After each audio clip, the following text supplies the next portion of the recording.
আগে জয় জগন্নাথ।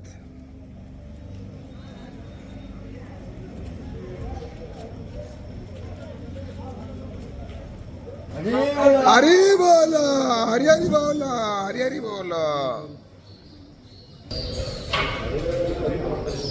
हरि बोलो हरि हरि बोलो हरि हरि बोलो।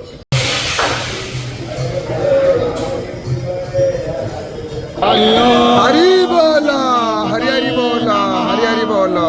अतः पंचदशोऽध्याय श्री भगवान उवाच ऊर्धमूलमर्धशाखामश्वत्थप्रारुराव्ययम् छन्दांसि यस्य पर्णानि यस्तवेद स वेदवित् अधोश्चादो प्रसुता तस्य शाखा गुणा प्रवृता विषया प्रमाणा अधश्च मूलानि अनुसन्ततानि कर्मानुबन्धीनि मनुष्यलोके नरूपमशय्य तथोपलभ्यते चादनसर्दिन सम्प्रतिष्ठा अस्य तथमेन सुविरूढमूलम् असङ्गशस्त्रेण दृढेन छित्त्वा ततपदं ततपरिमार्गितव्यं यस्मिन् गता न निवर्तन्ते वह्यः त्वमेव चाद्यं पुरुषः प्रपद्ये यथा प्रकृते प्रसुता पुराणी निर्माणमोहजितसङ्गदोषाद्यत्वं नित्याभिनिवृतकामा द्वन्द्वैर्विमुक्तैः सुखदुःखसङ्गे वायुर्गन्धानि वासयात् श्रोतं चक्षुरसनं च रसनं घ्राणमेव च अधिष्ठाय मनश्चाय विषयानुपसेवते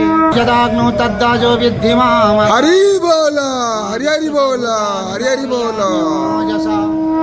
पुष्पाणि चौषधी सर्वेषु भूत्वा रसात्मकः अहं वैश्वानरो भूत्वा प्राणिनां देहमाश्रितः प्राणपानं समायुक्ता पचाम्यन्नं चतुर्विधं सर्वस्य चामृति सन्निविष्टमतस्मृतिज्ञानं समपोहनं च वेदे च सर्वैरहमेव वेद्य वेदान्तकृतवेदविद्धेव चाहं तमेव पुरुषौ लोके क्षरश्चाक्षर एव च क्षरः सर्वाणि भूतानि कुटस्थः उच्यते उत्तमा पुरुषस्तन्या परमात्मा चिदाहृतं जो लोकत्रयमाविश्यं विभरतं व्ययैश्वर तस्मादक्षरमतोऽपि क्षरदापि चोत्तमः अतस्मिन् लोके च वेदे च प्रथितः पुरुषोत्तमः सर्वं विभाजन्ते मां सर्वभावेन भारत।